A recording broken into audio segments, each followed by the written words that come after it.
کہ جناب ابو طالب قافلہ لے کر تجارت کا شام کے لیے روانہ ہو رہے تھے، تو جناب رسول خدا نے آ کر دامن پکڑ لیا. 12 یا 13 سال کی حیات گرامی ہے رسول کی، اور دامن پکڑ لیا اور فرمایا کہ چچا میں آپ کے بغیر رہ نہیں سکتا. قربان بھائی جملہ کہنے کا جی چاہ رہا ہے. یہ صاحبان فراست اور جو ادب سے تعلق رکھتے ہیں بس انہی کے لیے جملہ ہدیہ کر رہا ہوں. بس یہیں تک پہنچ گیا تو میری محنت سوارت ہو جائے گی. چچا میں آپ کے بغیر، جس کے بغیر خدا نہ رہ سکتا ہو نا، وہ جس کے بغیر نہ رہ سکے اسے ابو طالب کہا. اللہ اکبر. ہاں ہاں، مصطفیٰ اس ہستی کا نام ہے جس کے بغیر خدا نہیں رہ سکتا. ہاں، اور یہ بھی معراج کی علتوں میں سے ایک علت ہے کہ تھوڑی سی مدت کے لیے بھیج کر بھی رہ نہیں پایا، پھر بلا لیا. توجہ ہے میرے محترم دوستوں. ہاں، جس کے بغیر خدا نہ رہ سکتا ہو وہ ابو طالب جس کے بغیر نہ رہ سکے اسے ابو طالب کہا جاتا ہے. مجھے ساتھ لیتے چلیے. کہا اچھا اگر ایسا ہے میرا بیٹا تو رہ تو میں بھی نہیں سکتا آپ کے بغیر. زمانے میں صرف ابو طالب ہی ہے جو محمد کو بیٹا کہہ کے بلا لیتا ہے. یہ اب آپ کے بیٹھنے سے نا کچھ برکتیں مزید شروع ہو گئیں، ورنہ نبی کی حدیث ہے، شیعہ سنی کتابوں کی حدیث ہے. ارشاد فرماتے ہیں وَأَنَا وَعَلِيٌّ أَبْوَيْ هَٰذِهِ الْأُمَّةِ، میں اور علی اس امت کے باپ ہیں. جو ہے، اور یہ تو آپ جانتے ہیں نا محمد کی امت میں صرف محمد کے بعد محمد کا کلمہ پڑھنے والے نہیں، آدم سے لے کر عیسیٰ تک محمد کی امت ہے. اس کا مطلب یہ ہوا آدم سے لے کر عیسیٰ تک ان کے باپ محمد ہیں، اور جو محمد کو بیٹا کہے. اللہ اکبر. میں آپ کے بغیر نہیں رہ سکتا میری جان، میں بھی آپ کے بغیر نہیں رہ سکتا. تو چلیے پھر سفر پہ ساتھ چلتے ہیں. بس سمٹ گیا میرا بیان. سفر پہ جاتے جاتے سارے سفر کی تفصیلات بیان نہیں کرنی. بالکل شام کے باہر ایک کلیسا تھا، وہاں جب یہ قافلہ پہنچا تو شام کے باہر شام پر پھیلا رہی تھی. قافلے نے پڑاؤ ڈالا. اس سارے قافلے کے آنے کے منظر کو راہب جس کا نام بحیرہ لکھا گیا، وہ اپنے کلیسا کے چھت پہ کھڑا ہو کر اس قافلے کے آنے کا منظر دیکھ رہا تھا. جب قافلے نے پڑاؤ ڈالا، یہ اپنے عرصے بعد اپنے گرجا گھر سے اپنے کلیسا سے نکلا اور سفر کرتا ہوا سیدھا قافلے کے پاس آیا، اور قافلے والوں سے اس نے سوال کیا کہ تمہارے قافلے کا سالار کون ہے؟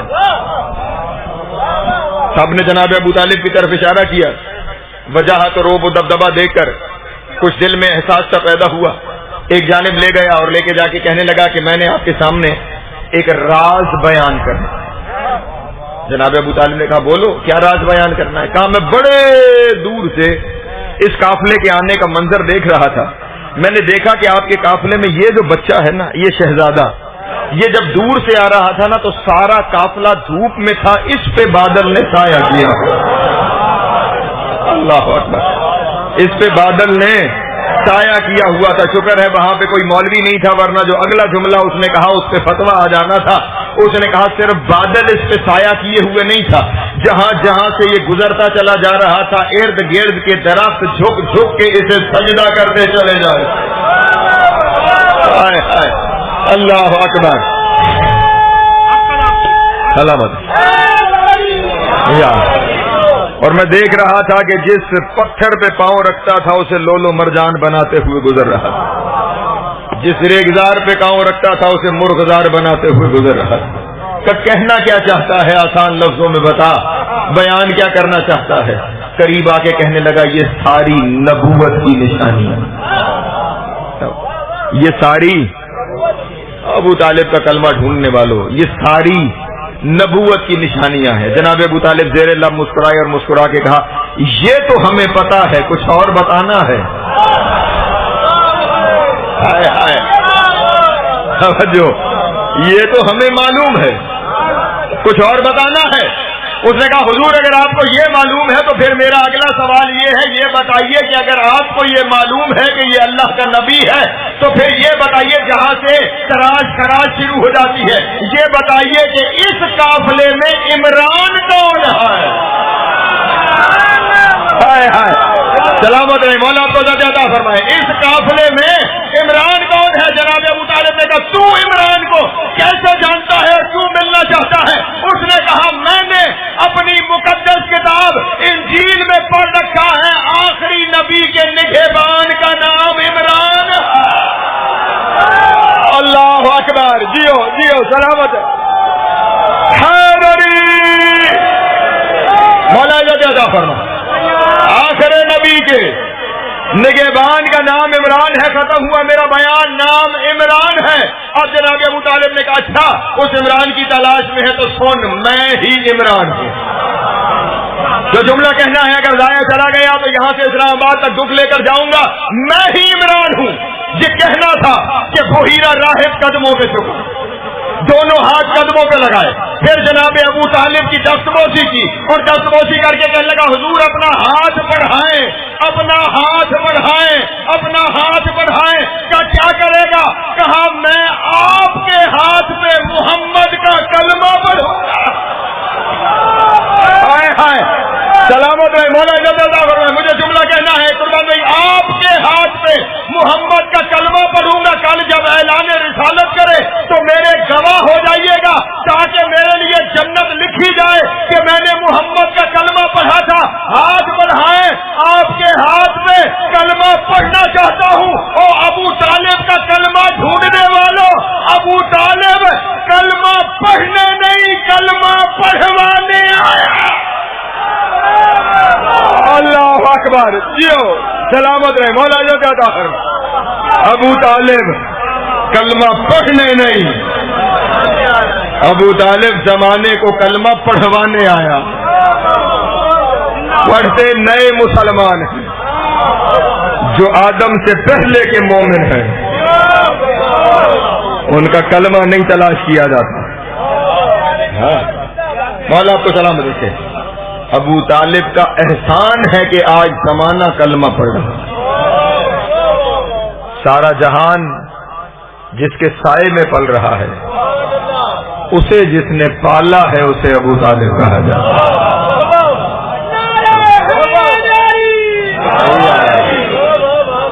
اسی مناسبت سے سورہ بلد کی پہلی 3 آیتیں تلاوت کرنے کا شرف حاصل کیا ہے، جس میں خدا بند عالم یہ ارشاد فرما رہا ہے لا اقسم بہذا البلد، میں قسم کھا رہا ہوں اس شہر کی۔ توجہ، لا اقسم بہذا البلد، میں قسم کھا رہا ہوں اس شہر کی، کیونکہ سورہ مکی ہے تو اس لیے یہ قسم ہے شہر مکہ کی۔ میں قسم کھا رہا ہوں مکہ شہر کی۔ ایک ایک شخص کی توجہ چاہیے تاکہ جو جملے پہنچانا چاہتا ہوں شیعہ سنی دوست تشریف فرما ہے۔ میں قسم کھا رہا ہوں اس مکہ شہر کی، بہذا البلد، اس مکہ شہر کی قسم کھا رہا ہوں۔ میرے اللہ تو مکہ شہر کی قسم کیوں کھا رہا ہے؟ کیا وجہ ہے کہ اس شہر کی قسم کھائی جا رہی ہے؟ کیا اس لیے کہ یہ شہر تیرا حرم ہے؟ توجہ جتنے بات تشریف فرما، کیا اس شہر کی قسم اس لیے کھا رہا ہے کہ یہ شہر تیرا حرم ہے، اس شہر میں تیرا گھر ہے، اس شہر میں وہ کعبہ ہے جو عالمین کے لیے ہدایت ہے۔ توجہ ہاں ہاں، کعبے کا تعلق صرف اہل زمین کے ساتھ نہیں، کعبہ کے بارے میں جو خدا بند عالم نے ارشاد فرمایا قرآن مجید میں وہ کیا ہے؟ ان اول بیت وضع للناس للذی ببکۃ مبارکا وہدی للعالمین، ہم نے جو پہلا گھر زمین پہ وضع کیا ہے وہ سرزمین بکہ پر ہے اور وہ عالمین کے لیے ہدایت ہے۔ وہ گھر عالمین کے لیے، عالمین کے لیے وہ گھر ہدایت ہے۔ تو کیا اس گھر کی وجہ سے کہ وہاں پہ وہ گھر ہے جو عالمین کے لیے ہدایت ہے، وہ گھر ہے جو اہل زمین کا قبلہ ہے، وہ گھر ہے جس گھر کو تو نے اپنا گھر ہونے کا شرف عطا کیا ہے، وہ گھر ہے کہ وہ حرم کے جسے تو نے اپنا حرم ہونے کا شرف عطا کیا ہے، کیا ان فضیلتوں کی وجہ سے اس شہر کی قسم کھا رہا ہے کہ تیرا گھر ہے، تیرا حرم ہے، قبلہ ہے، عالمین کے لیے ہدایت ہے، تو آواز قدرت آئی ان میں سے کوئی وجہ بھی نہیں کہ جس وجہ سے میں اس شہر کی قسم کھا رہا ہوں۔ میرے اللہ پھر وجہ کیا ہے، کیوں قسم کھا رہا ہے اس شہر کی؟ تو آواز قدرت آئی میرے حبیب قسم اس لیے کھا رہا ہوں وَأَنْتَ حِلٌّ بِهَذَا الْبَلَدِ کہ تو اس شہر میں رہ رہا۔ اللہ اکبر، سلامت رہے، مولا قدرت عطا فرما، جن کے ہاتھ اٹھے مولا حیدری زندگیاں دراز۔ انت حل بہذا البلد، میرے حبیب یہ شہر قسم اس لیے قسم کے قابل ہو گیا، انت حل بہذا البلد کہ میرے حبیب آپ اس شہر میں رہتے ہیں۔ میں جملہ اگر بدل کے کہہ دوں تو زیادہ بہتر ہو جائے گا، اس شہر کی قسم اس لیے کھا رہا ہوں کہ اس شہر کی خاک نے تیری قدم بوسی کر لی۔ ہائے ہائے سلامت رہے، مولا کو زیادہ عطا فرمائے۔ تھوڑے آپ پیچھے ہیں، تھوڑا میرے ساتھ سفر کریں گے۔ ہاں اس شہر کی قسم اس لیے کہ اس شہر کی خاک نے تیری قدم بوسی کر لی ہے۔ ہاں وہ خاک بھی عام نہیں رہتی جو محمد کے قدم چوم لے۔ سلامت رہے، مولا زیادہ عطا فرمائے۔ ہاں زمانہ سے جملہ دیا گا، وہ خاک بھی عام نہیں رہتی جو محمد کے چلے۔ اس پہ دلیل دیتا ہوں اور پھر واپس آتا ہوں جو آپ کے سامنے عرض کر رہا تھا۔ رسول خدا جب معراج پہ تشریف لے جا رہے تھے تو جب عرش معلیٰ کے قریب پہنچے تو رسول خدا نے چاہا کہ میں اپنی نالین اتاروں۔ توجہ فرمائیے، نبی نے چاہا کہ نالین اتاروں۔ آواز قدرت آئی کیوں میرے حبیب، کیوں نالین اتار رہے ہیں؟ کہا میرے اللہ وہ زمین کی ایک مقدس وادی تھی جہاں موسیٰ پہنچا تھا تو آپ نے حکم دے دیا تھا وَخْلَعْنَ عَلَيْكَ فَإِنَّكَ فِي الْوَادِ الْمُقَدَّسِ طَوْعًا، موسیٰ جوتیاں اتار، تو زمین کی مقدس وادی میں آ گیا۔ توجہ یار، تو زمین کی مقدس وادی میں آ گیا ہے، اپنی جوتیاں اتار دے۔ وہ زمین کی مقدس وادی تھی، یہ عرش معلیٰ ہے، یہ تیرا تخت ہے، اس سے پہلے کہ تو کہے میں پہلے ہی نالین اتارنا چاہ رہا ہوں۔ آواز قدرت آئی میرے حبیب وہ موسیٰ تھا تو محمد ہے۔ ہائے ہائے، جو لفظ سننے کے عادی ہے، وہ موسیٰ تھا تو محمد ہے۔ میرے حبیب نالین سمیتا، نالین سمیتا، میرے اللہ میری اس نالین کے ساتھ مکے کی خاک لگی ہے۔ توجہ توجہ توجہ، جو خاک ان کی نالین چوم لے وہ خاک بھی عام نہیں رہتی، میرے نالین کے ساتھ مکہ کی خاک لگی ہے۔ آواز قدرت آئی میرے حبیب اس خاک سمیتا، کیوں میرے اللہ لِيَتَشَرَّفُ الْعَرْشَ بِغُبَارِ نَعْلَيْكَ، میں چاہتا ہوں تیری جوتیوں کی خاک سے میرا عرش عزت دار ہو جائے۔ اللہ اکبر، سلامت رہے، مولا عزت عطا فرما۔ مل گئے علی نگر نگر گلی گلی دم دم ہر دم نعرہ حیدری۔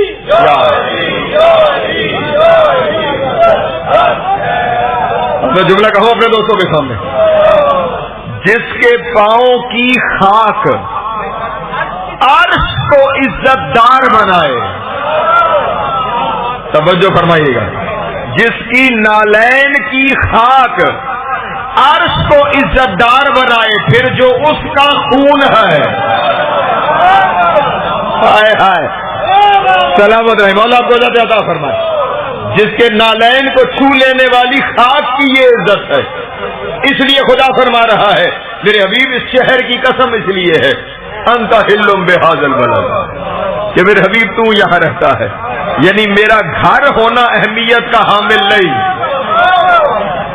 پیچھے ہو بابا، میرا گھر ہونا اہمیت کا حامل نہیں، قبلہ ہونا اہمیت کا حامل نہیں، عالمین کی ہدایت ہونا اہمیت کا حامل نہیں، میرا حرم ہونا اہمیت کا حامل نہیں، تیرا چلنا اہم ہے۔ ہائے ہائے انت حل بہذا البلد، اس لیے میرے حبیب کہ آپ یہاں چلتے پھرتے ہیں، آپ یہاں پہ رہتے ہیں، اس لیے اس شہر کی قسم کھا رہا ہوں میرے اللہ کیا صرف اپنے حبیب کے، چلے پھر جملہ بدل کے کہوں، جس کے نالین کے نیچے کی خاک، پھر توجہ فرمائیے گا، جس کے نالین کے نیچے کی خاک اتنی عزت دار ہے تو پھر جس کا ہاتھ محمد کے سر پہ ہے، ہائے ہائے ہائے، اللہ اکبر، سلامت ہے مولا، آپ کو زیادہ عطا فرمائے۔ جس کے نالین کے نیچے کی خاک کا یہ مقام ہے، تو جس کا ہاتھ محمد کے سر پہ ہوگا وہ کتنا عزت دار ہوگا۔ توجہ اذان محترم، میرے حبیب تیری نالین ہے اس شہر میں، اس شہر نے تیرے پاؤں کو چوما ہے، تو اس شہر میں رہتا ہے، اس لیے یہ شہر میری قسم کے قابل ہو گیا۔ پھر عالم تصور میں پوچھا، میرے اللہ کیا صرف تیرے نبی کا رہنا اس شہر کو اس قابل بنا رہا ہے کہ یہ شہر تیری قسم کے قابل ہو گیا؟ تو بعید نہیں آواز قدرت آئی ہوگی کہ صرف میرا حبیب رہتا ہوتا تو بھی اس شہر کی قسم نہ کھاتا۔ ایک وجہ اور بھی ہے جس وجہ سے یہ شہر قسم کے قابل ہو گیا ہے، ورنہ میرے نبی کا مستقل مسکن تو مدینہ ہے، لیکن کسی اور وجہ سے بھی یہ شہر میری قسم کے قابل ہے۔ میرے اللہ وہ وجہ کیا ہے جس وجہ سے یہ شہر قسم کے قابل ہے؟ آواز قدرت آئی، ووالد وما ولد، یہ شہر اس لیے عزت کے قابل ہے کہ یہاں ایک باپ اور اس کا بیٹا بھی رہتے ہیں۔ ہائے ہائے، شاباش، سلامت ہے مولا، عزت فرما، یہاں پہ زندگیاں دراز ہو مولا سے، حیدری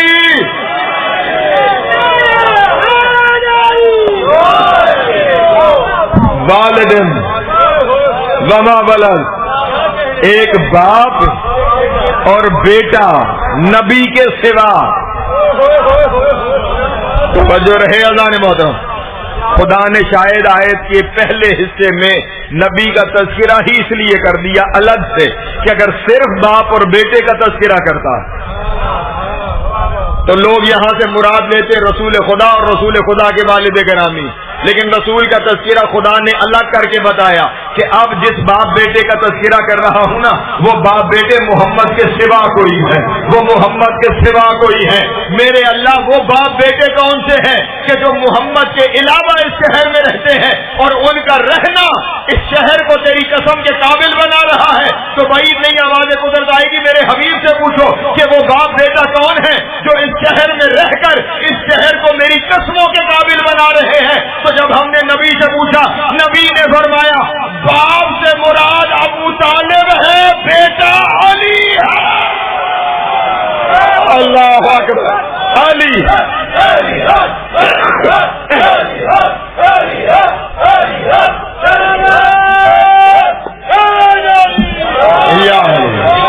سلامت رہے مولا، آپ کو جو چاہتا فرما۔ باپ سے مراد ابو طالب ہے، بیٹا علی ہے۔ توجہ اذان محترم، باپ سے مراد ابو طالب ہے، بیٹا علی ہے۔ اب جہاں سے تقریر شروع کی میں پھر وہاں پہ جا کر ایک نتیجہ دینا چاہتا ہوں۔ قسم اس وجہ سے نہیں کہ یہاں کعبہ ہے، توجہ نہیں فرما رہے، قسم اس وجہ سے نہیں کہ یہاں بیت اللہ ہے، قسم اس وجہ سے نہیں کہ یہ اللہ کا حرم ہے، قسم اس وجہ سے نہیں کہ یہ عالمین کے لیے ہدایت ہے، بلکہ قسم اس وجہ سے کہ یہاں ابو طالب رہتا ہے۔ توجہ،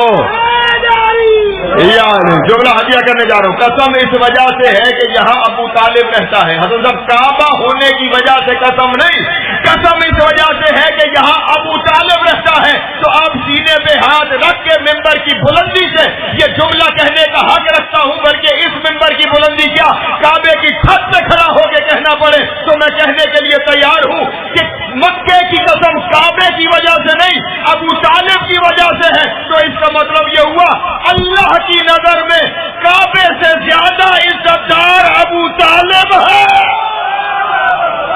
ہائے ہائے، سلامت ہے مولا، عزت دیتا ہے، زندگی سلامت ہے مولا، آپ کو سلامت رکھے۔ ہاں ہاں، اللہ کی نظر میں مولا آپ سب کو سلامت رکھے۔ علی علی نظر نظر گلی علی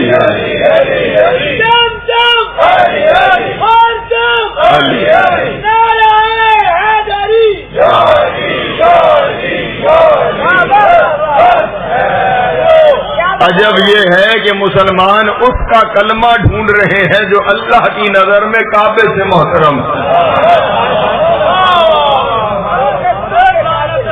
ہے. چلے میں ایک آرام سے بات سوال کے طور پہ ہدیہ کر دیتا ہوں. جہاں جہاں جائیں وہ سوال لے کے چلے جائیے گا. اگر کوئی کلمہ پڑھ کر کعبے کا منکر ہو جائے تو مسلمان رہے گا؟ بندہ لا الہ الا اللہ بھی پڑھ لے، محمد رسول اللہ بھی پڑھ لے، اور کعبے کا منکر ہو جائے کہ میں کعبے کو نہیں مانتا، میں کعبے کی طرف رخ کر کے عبادت نہیں کرتا، مسلمان ہوگا؟ نہیں بابا، عبادت ہی نہیں بچے گی. توجہ نہیں فرما رہے.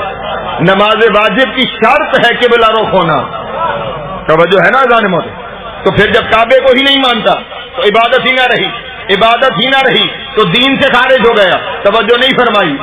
جو کعبے کو نہ مانے وہ دین سے خارج ہے، تو جو کعبے کا فخر ہے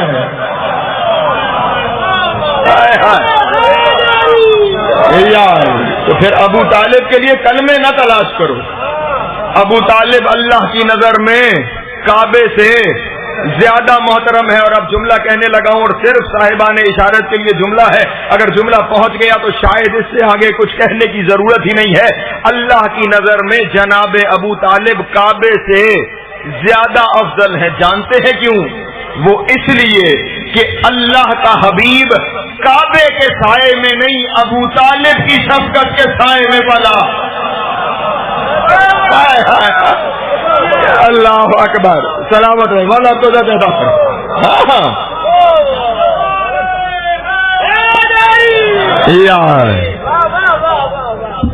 تھوڑا سا اگر آپ ساتھ دیتے نا تو جملہ کہنے کا میرا جی چاہ رہا تھا، لیکن اب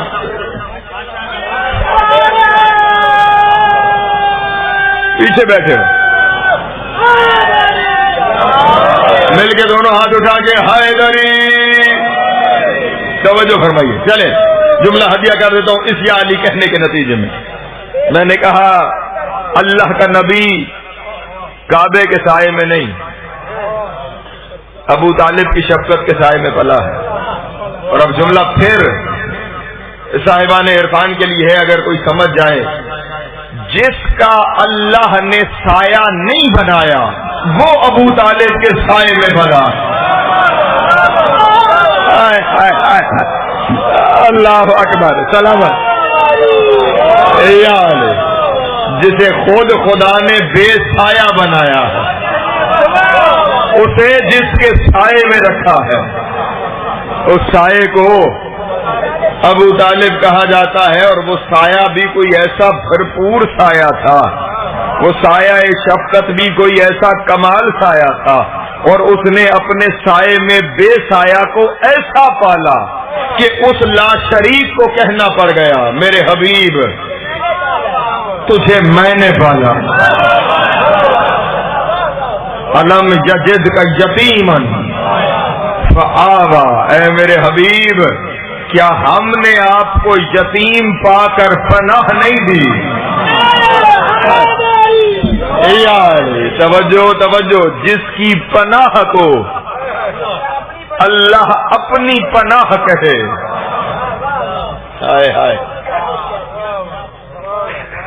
ایک دلیل سامنے آ گئی، اگر آپ کہیں تو میں عرض کرنا چاہتا ہوں. میں زمانہ سے اس ممبر پہ کھڑے ہو کے یہ جملہ آپ کے سامنے عرض کر رہا ہوں. خدا بند عالم نے کبھی آدم سے لے کر عیسیٰ تک کسی نبی، کسی رسول، کسی اولی العزم کے بھی عمل کو اپنا عمل نہیں کہا. حفاظ تشریف فرما ہوں گے، قرآن کی تلاوت کرنے والے بیٹھے ہوئے ہیں. میں ضمانت سے ممبر پہ جملہ کہہ رہا ہوں. جائیے قرآن مجید کو پڑھیے، بسم اللہ کی بے سے لے کر والناس کی سین تک. انبیاء عمل کرتے رہے، کرتے بھی اس کے حکم پہ رہے، لیکن کسی کے عمل کو اس نے یہ نہیں کہا کہ میں نے کیا. توجہ. 2-3 مثالیں ہدیہ کر دیتا ہوں آپ کو. حضرت نوح علیہ السلام نے کشتی بنائی، سفینہ نجات. توجہ ہے.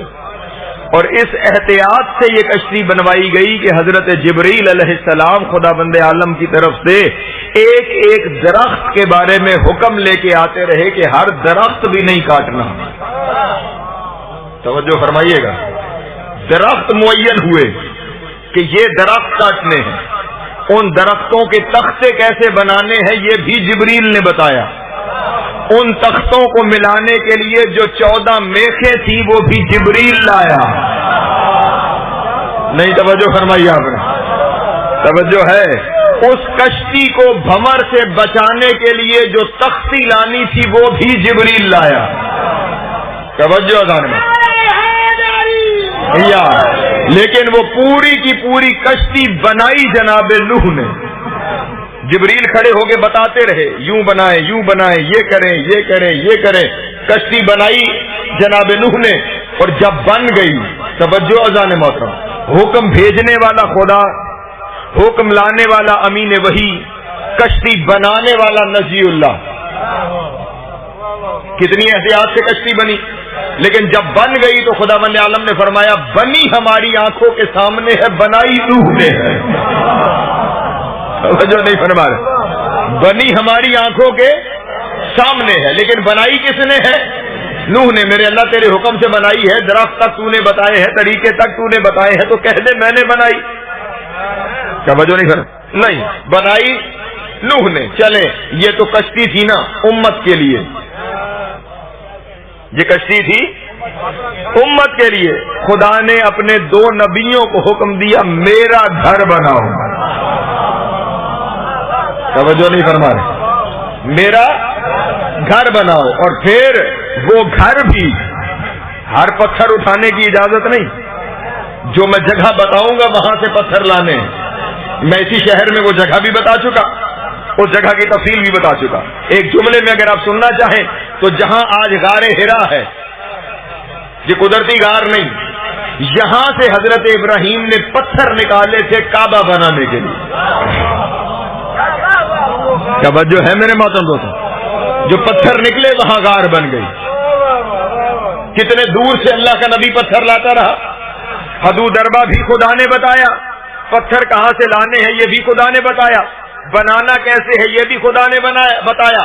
اور جب گھر بن گیا تو خدا نے کیا فرمایا؟ اذ یرفع ابراہیم القواعد من البیت و اسماعیل. جب ابراہیم اور اسماعیل نے میرا گھر بنا لیا. نہیں توجہ فرمائی، اللہ کا گھر بنا بھی اللہ کے حکم سے، لیکن یہ نہیں فرمایا کہ یہ گھر میں نے بنایا، بلکہ کہا کہ یہ گھر ابراہیم اور اسماعیل نے بنایا. موسیٰ نے دریا میں رستے بنائے، یہ نہیں فرمایا کہ میں نے بنائے، کہا موسیٰ نے بنائے. عیسیٰ نے مردے زندہ کیے، یہ نہیں کہا کہ میں نے کیے، بلکہ کیا کہا؟ عیسیٰ مردے زندہ کر رہا ہے.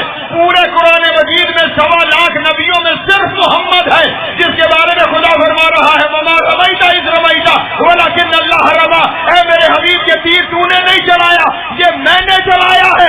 یا 1.25 لاکھ نبیوں میں محمد کے بارے میں کہتا ہے کہ یہ کام تو نے نہیں میں نے کیا ہے، یا ابو طالب کو کہہ رہا ہے یہ تو نے نہیں میں نے بولا. اللہ اکبر. سلامت رہے، مولا کو جاتا عطا فرما. علی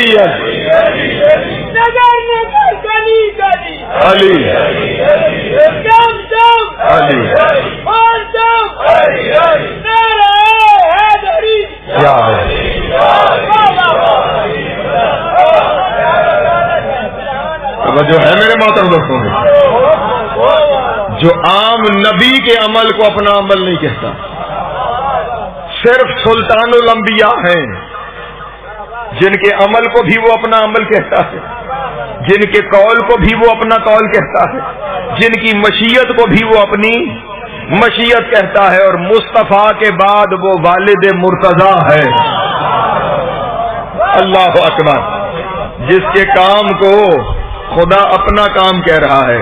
آسان لفظوں میں حسن ترجمہ یہ بنے گا، علم یجد کا یتیمن فآوا کا آسان لفظوں میں ترجمہ یہ بنے گا کہ اے ابو طالب اگر میں بھی پالتا نا تو ایسے ہی پالتا جیسے تو نے پالا. اللہ اکبر. سلامت ہے، مولا کو عطا فرما. اگر میں بھی پالتا تو ایسے ہی پالتا جیسے تو نے پالا ہے. اور پھر جملہ میں اگلا بھی کہنے کا یہاں حق رکھتا ہوں. شامل ہوتے ہیں نا تو پھر مزید جملے کہنے کا جی چاہتا ہے. اگر میں بھی پالتا تو ایسے ہی پالتا جیسے آپ نے پالا ہے, اور اگر وہ پالتا تو کہاں پالتا؟ عرش بری پہ پالتا. اور ابو طالب سے کہہ رہا ہے اگر میں بھی پالتا تو ایسے ہی پالتا جیسے آپ نے پالا ہے. اس کا مطلب یہ ہوا ابو طالب کا گھر بھی عرش بری سے کم نہیں.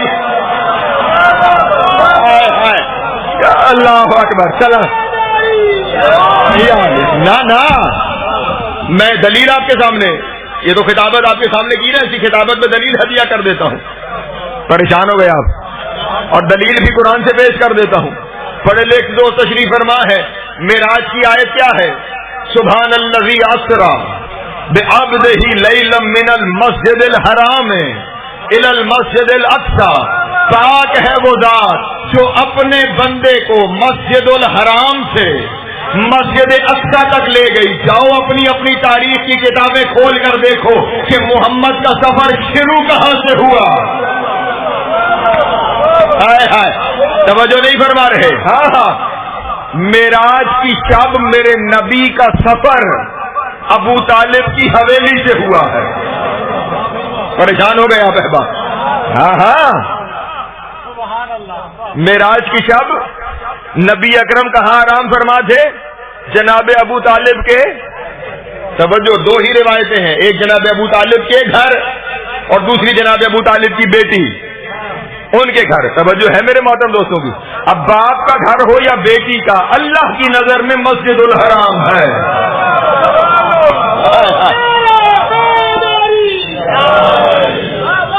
یار بہت عجیب شہید بھائی, ایک عجیب سی بات سامنے آ گئی.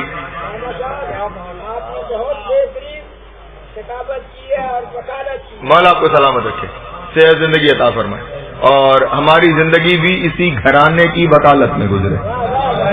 ہاں, اس دن سانس بھی نہ آئے جس دن اس گھر کی وکالت کے لیے کوئی کاوش نہ ہو. ایک درود پڑھیں آل محمد کی ذات گرامی.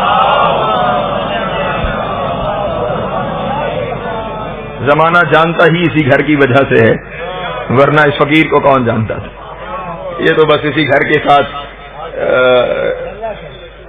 ربط ہو جانے کا نتیجہ ہے کہ آج زمانہ جانتا ہے. تو جملہ ہدیہ کرنے جا رہا ہوں.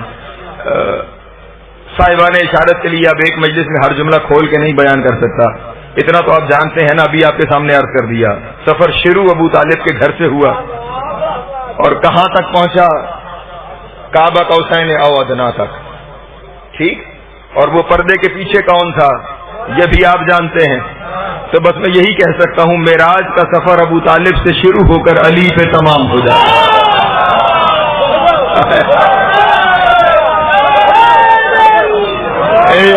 سلامت رہے, مولا آپ کو عزت عطا فرمائے. اس گھر کے ایک مکین سے لے کر اس گھر سے دوسرے مکین تک کا سفر معراج ہے.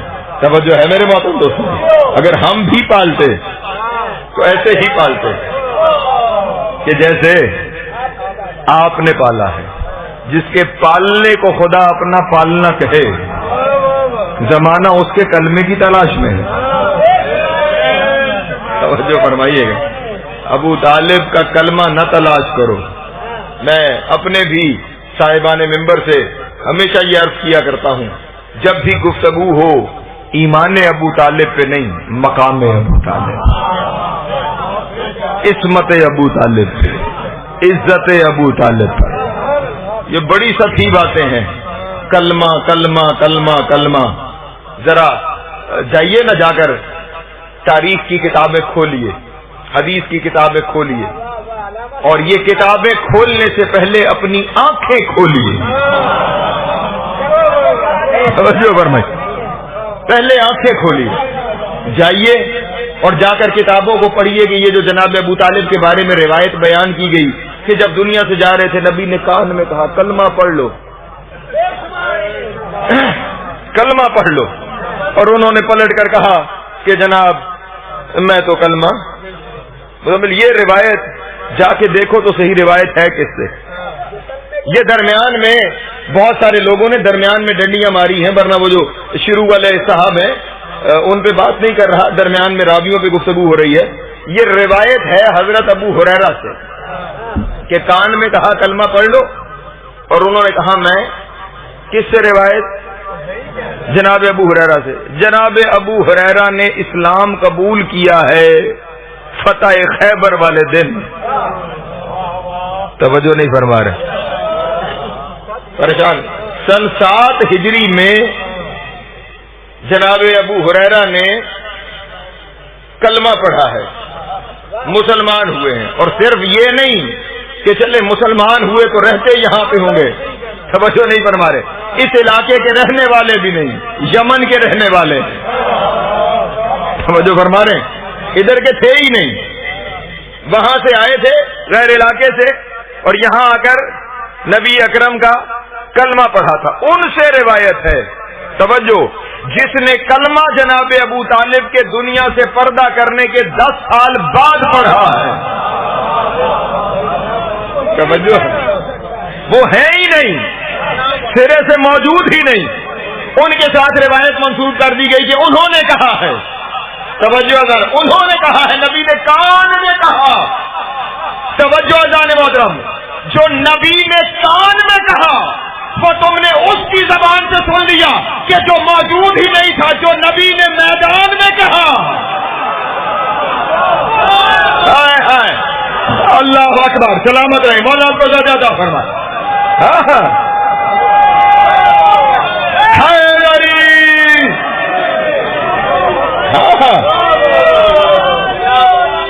جیو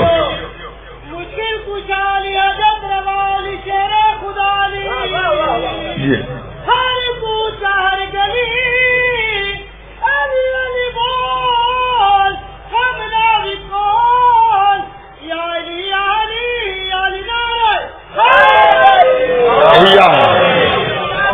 سلامت رہے، مولا آپ کو زیادہ عطا فرمائے۔ ہاں، جو کان کی بات ہے وہ سن لی ہے تم نے، جو میدان کی بات ہے، ہاں وہ سن نہیں رہے، قبول نہیں کر رہے، جو میدان کی بات ہے، اس کا مطلب یہ ہوا معاملہ کان اور میدان کا نہیں، توجہ نہیں فرما رہے، مسئلہ کوئی اور ہے، مسئلہ وہ ضد ہے کہ جو علی کے ساتھ ہے۔ میں ایک عارف سے سنی ہوئی بات آپ کے سامنے عرض کر دیتا ہوں۔ وہ فرماتے ہیں کہ میں بڑا پریشان ہوتا تھا کہ اتنا، جس نے، جب صحابہ کرام کا تذکرہ آتا ہے تو اگر کہیں کسی موقع پر کوئی کھجور لے آیا تھا نا، مسلمانوں نے وہ بھی لکھی، اسے بھی یاد کیا، اور جس نے محمد پالا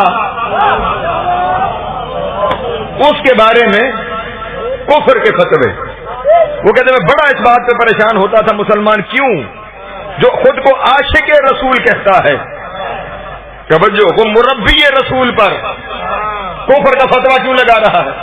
وہ کہتے ہیں میں نے آخر بہت دن مسلسل عبادت کی، اور میں نے مسلسل جناب ابو طالب سے استغاثہ کیا کہ ایک دفعہ مجھے شرف زیارت عطا فرمائے، مجھے شرف زیارت عطا فرمائے۔ وہ کہتے ہیں مسلسل کئی دن کے استغاثے کے بعد خواب میں ملاقات جناب ابو طالب سے ہو گئی، اور میں نے حضرت سے سوال کیا، حضور زحمت کی معافی چاہتا ہوں، لیکن سوال صرف اتنا ہے، مجھے یہ بتائیں محمد پالا آپ نے، پھر محمد کا کلمہ پڑھنے والے آپ کو کافر کیوں کہتے ہیں؟ پالا بھی آپ نے اور پھر کلمہ گو آپ کو کافر کیوں کہتے ہیں؟ وہ کہتے ہیں جناب ابو طالب نے مجھ سے جواب میں سوال کر دیا اور پلٹ کر مجھے کہا یہ بتا لوگ تجھے کافر کیوں کہتے ہیں؟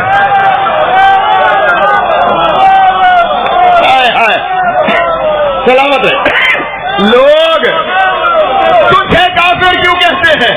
اس نے پلٹ کر کہا حضور علی کی محبت میں لوگ مجھے کافر کہتے ہیں۔ کہا اس وقت جناب ابو طالب نے کہا تو صرف محبت کرتا ہے، میں تو علی کا باپ ہوں۔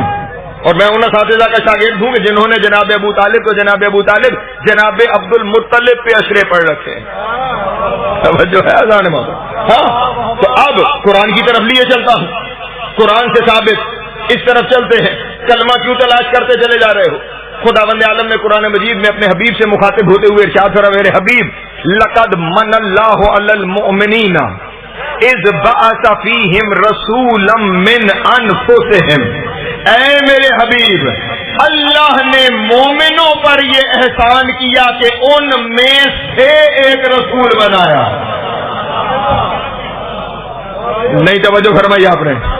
لقد، ایک ایک بندے سے توجہ چاہیے.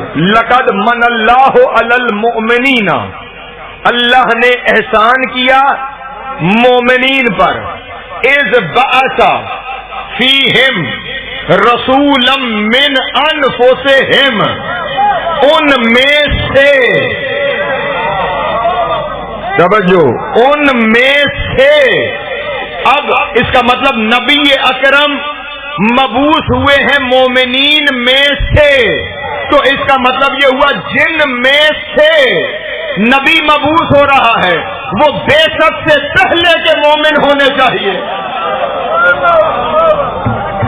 توجہ نہیں فرما رہے؟ میں اگر یوں کہوں آپ مومنین میں سے فلاں شخص کو اپنے پاس بلانا چاہتا ہوں، توجہ اگر، تو اس کا کیا مطلب ہوگا؟ آپ سارے پہلے مومنین ہیں، ان میں سے میں نے ایک بندے کو بلایا. خدا فرما رہا ہے اللہ نے مومنین پر احسان کیا، ان میں سے ایک کو رسول مبعوث کیا. اب تلاش کرو بعثت رسالت سے پہلے کا مومن کون ہے؟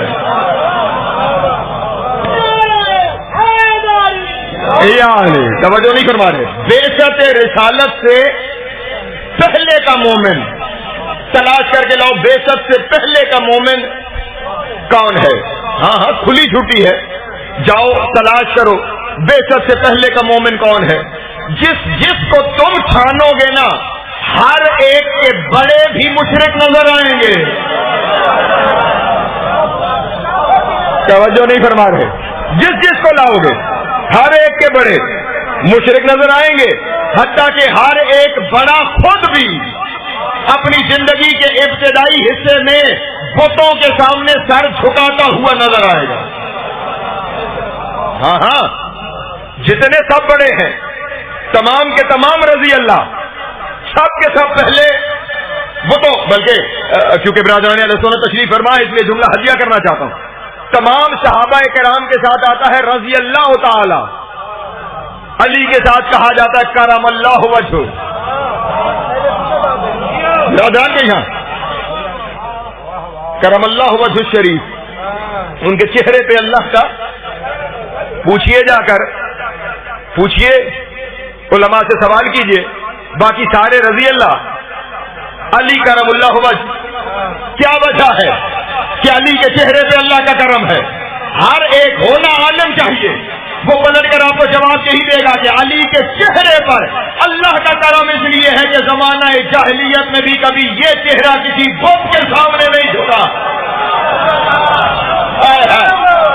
اللہ اکبر، سلامت رہے، مولا کو زیادہ فرمائے. یہ چہرہ کبھی کسی بت کے سامنے نہیں جھکا ہے، تو جس کا بیٹا بت کے سامنے کبھی نہیں جھکا.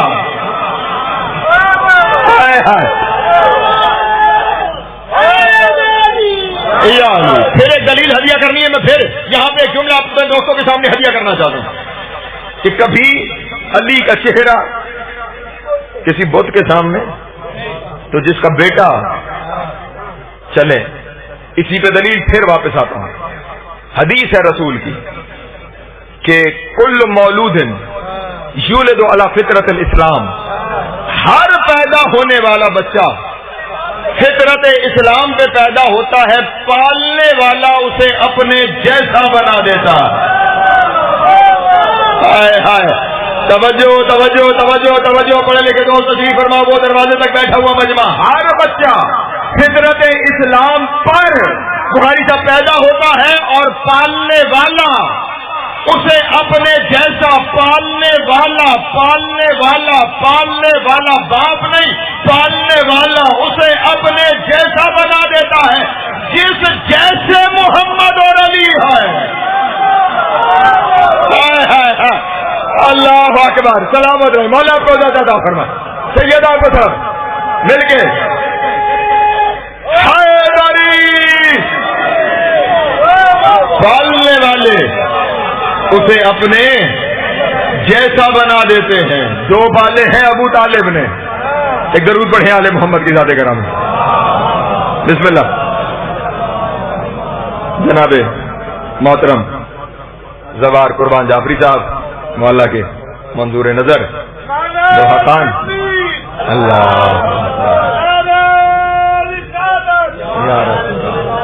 ٹھیک ہے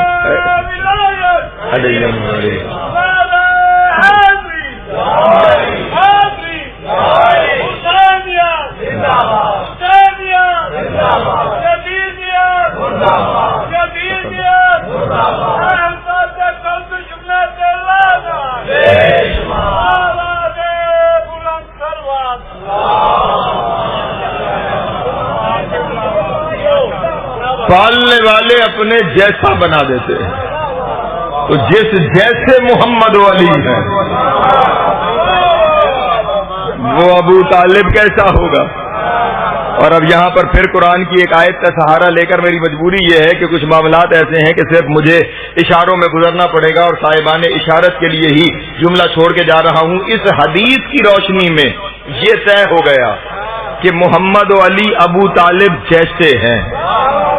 یہ طے ہو گیا نا. محمد علی ابو طالب جنہوں نے تھوڑا بہت کوئی 9ویں 10ویں میں میتھس پڑھ رکھا ہو، حساب پڑھ رکھا ہو، تو ہمیں وہاں پہ ایک فارمولہ پڑھایا جاتا تھا. اگر ایک چیز دوسرے کے متناسب ہے اور دوسری تیسرے کے متناسب ہے تو اس کا مطلب پہلی اور تیسری بھی آپس میں ایک دوسرے کے متناسب ہوں گی.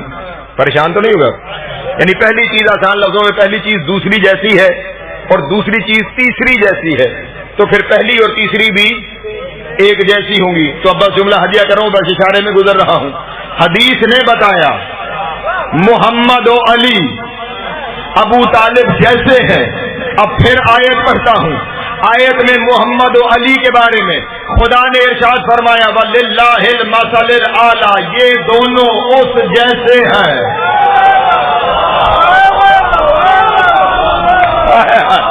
اللہ اکبر، سلامت ہے مولا.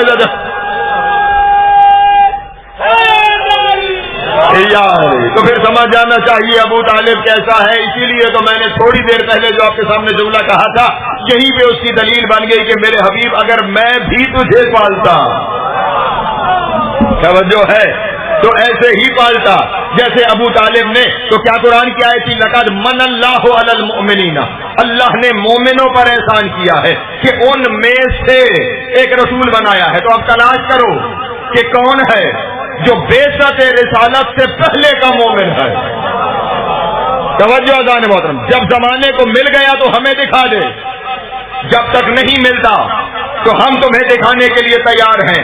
وہ مومنین کا گروہ یا ابو طالب ہے یا ابو طالب کا بابا ہے یا ابو طالب کے بیٹے ہیں. توجہ ہے، جن میں سے ایک کو رسول بنایا گیا. اور اب پھر جملہ ہدیہ ہے اور جو جاگ رہا ہے اس تک جملہ پہنچ جائے گا. ان میں سے رسول بنایا، اس کا مطلب یہ ہوا بعثت سے پہلے کے یہ مومن ہے. تو اب اگر تو نے ان کی ابتدا تلاش کرنی ہے تو پھر جا کے تلاش کر نبی محمد بنے کب ہے. توجہ، نبی مصطفیٰ بنے کب ہے تو پھر رسول کی حدیث میں راجان اہل سنت کی کتابوں میں بھی مل جائے گی کہ نبی نے فرمایا کون تو نبی جن و آدم و بین الماء والطین، میں آدم سے پہلے کا نبی ہوں. تو پھر جن میں سے ہے وہ بھی آدم سے پہلے ہے. اللہ اکبر، سلامت رہے مولا کو زیادہ فرما. زندگی آدھا سلامت. یہ گھرانہ آدم کے بعد کا گھرانہ نہیں، یہ گھرانہ آدم سے پہلے کا گھرانہ ہے. اس لیے ان کا کلمہ تلاش نہ کیا جائے. کلمہ ان کا تلاش کیا جاتا ہے جو نئے مومن ہوں. توجہ نہیں فرما ہے. کلمہ ان کا تلاش کیا جاتا ہے جو مثلا آپ جتنے بزرگ بیٹھے ہوئے ہیں یہاں کسی کتاب میں حسن تمہارے بارے میں، تمہارے والدین کے بارے میں کسی ریکارڈ میں ہوگا کہ ان دونوں نے کلمہ کب پڑھا ہے جی؟ نہیں. کیوں؟ توجہ، کیونکہ نئے نہیں، خاندانی ہے. توجہ نہیں فرمائی. جو مثلا ہماری وہ کرکٹ ٹیم کے ایک صاحب تھے یوسف یوحنا صاحب، توجہ نہیں فرما رہے، ٹھیک، ان کے بارے میں اگر آپ پوچھیں گے کہ وہ محمد یوسف کب بنے، توجہ ہے، تو فوراً ریکارڈ آپ کو نکال کے دکھا دیا جائے گا کہ فلاں تاریخ کلمہ پڑھ کے مسلمان ہوئے. توجہ نہیں فرما رہے. تو اس کا مطلب یہ ہوا آن ریکارڈ ان کا کلمہ ہوتا ہے جو نئے ہیں. اب آپ نے جس ابو کو مانا ہے اس کا کلمہ تلاش کریں. توجہ نہیں فرما رہے. ہم نے جسے مانا ہے اس کا کلمہ. بس آخری روایت اور ختم ہوا میرا بیان. بہت وقت لیا میں نے آپ کا، بس ایک جملہ اسی پہ اور سمیٹ لیا میں نے اپنے بیان کو. احسان ہے اب عزیزان محترم، میں نے آپ کے سامنے عرض کیا تھا کہ تقریر تو کچھ بھی نہیں، عشرہ کے عاشرے پڑھے جا سکتے ہیں اس ہستی کے احسانوں پر. اس انداز سے حفاظت اسلام کا نظام ترتیب دے کے گئے ہیں جناب ابو طالب. ایک مثال دے کر میں آگے بڑھ جاؤں گا.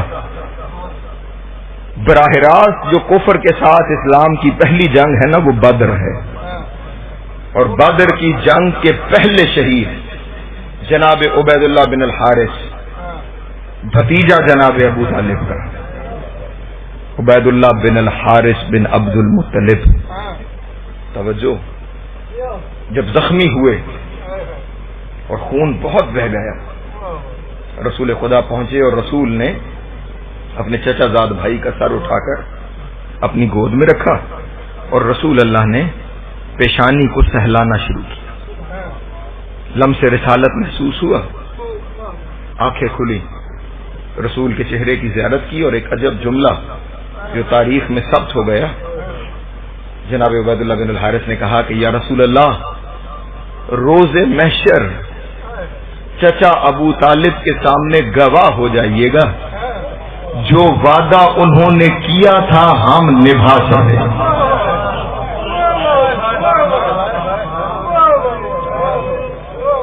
جو وعدہ انہوں نے کیا تھا وہ وعدہ ہم نبھا کے جا رہے ہیں.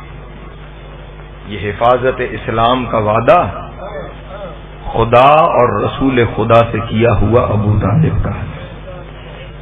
اور معزز سامعین، شیعہ ہو یا سنی، اس قدر ابو طالب کے خون نے ابو طالب کا وعدہ نبھایا کہ جب تک ابو طالب کے بیٹے زندہ رہے اجر و کمال، اجر و کمال. ابو طالب کے بیٹے بات نبھاتے رہے. اور جب روز عاشور ابو طالب کے بیٹوں کو 3 دن کا پیاسا ذبح کر دیا گیا، تو پھر ابو طالب کا وعدہ نبھانے ابو طالب کی بیٹیاں چلیں. پھر ابو طالب کی بیٹیاں، اور ابو طالب کی بیٹیاں بے مکنوں چادر شرفت. کبھی کوفہ کا بازار، کبھی شام کا بازار. اور عزیزان محترم، بڑے مشکل بازار، بڑے مشکل بازار، کیونکہ ہر بازار سے پہلے اعلان ہوتا تھا جس نے علی سے بدلے لینے اجر و کمال اللہ. علی کی بیٹیوں کو شام کے بازار سے بلایا. یہ صرف اعلان شام کے بازار میں نہیں، ہر بازار میں. کوفہ کے بازار کا یہ عالم تھا کہ شہزادی خود فرماتی ہیں کہ جب اعلان ہو گیا نا جس نے علی سے بدلے لینے ہیں، علی کی بیٹیوں کو بازار سے گزارا جائے گا، شہزادی فرماتی ہیں پھر بازار میں اتنا ظلم ہوا کہ جب بازار ختم ہوا میں سجاد کو نہیں پہچانتا. اجرکم سجاد مجھے نہیں پہچانتا. ایسے کئی شہروں کے بازاروں سے گزرتی ہوئی جب علی کی بیٹی شام کے بازار کے باہر آئی ہے. مولا آپ کی ہائے قبول کریں.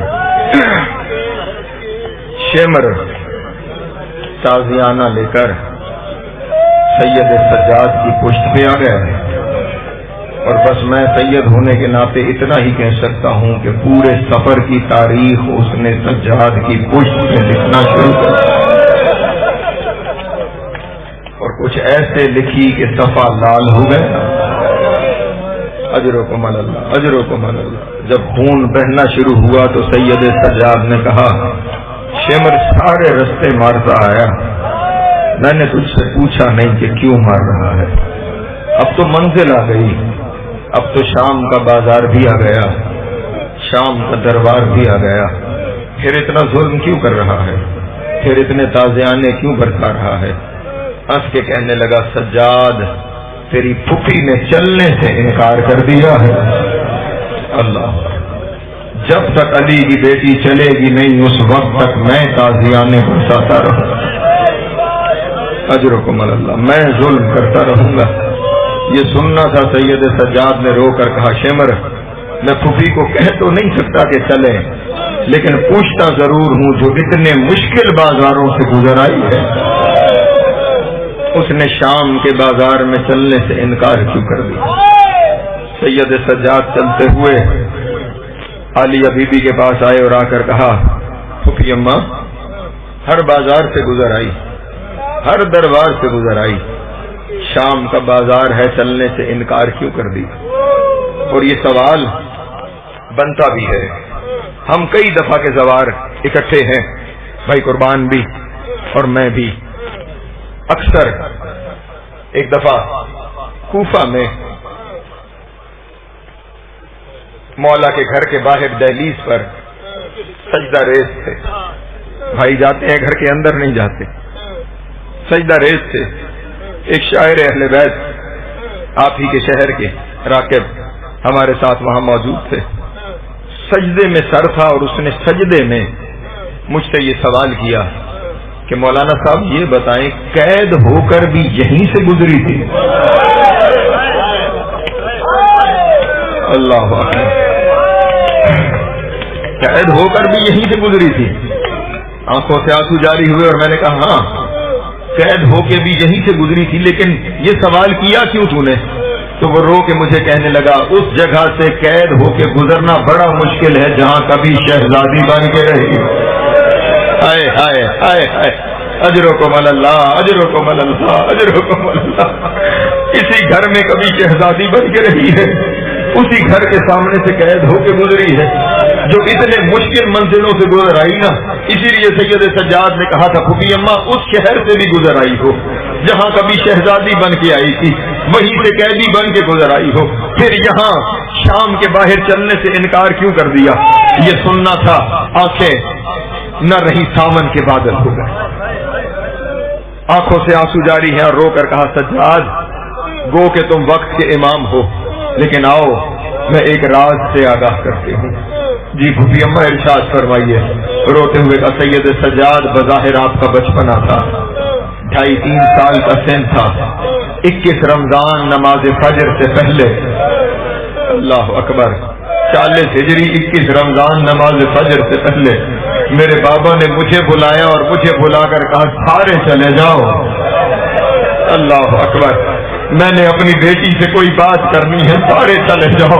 میں نے اپنی بیٹی سے کوئی بات کرنی ہے. جب سارے چلے گئے نا سجاد بابا نے میرا سر اپنے سینے پہ رکھا اور رو کر کہا عالیہ تو ہر بازار سے گزر جائے گی، لیکن جب شام کا بازار آئے گا میری بیٹی وہاں پہ لاکھوں بدماشوں کا ہجوم ہوگا.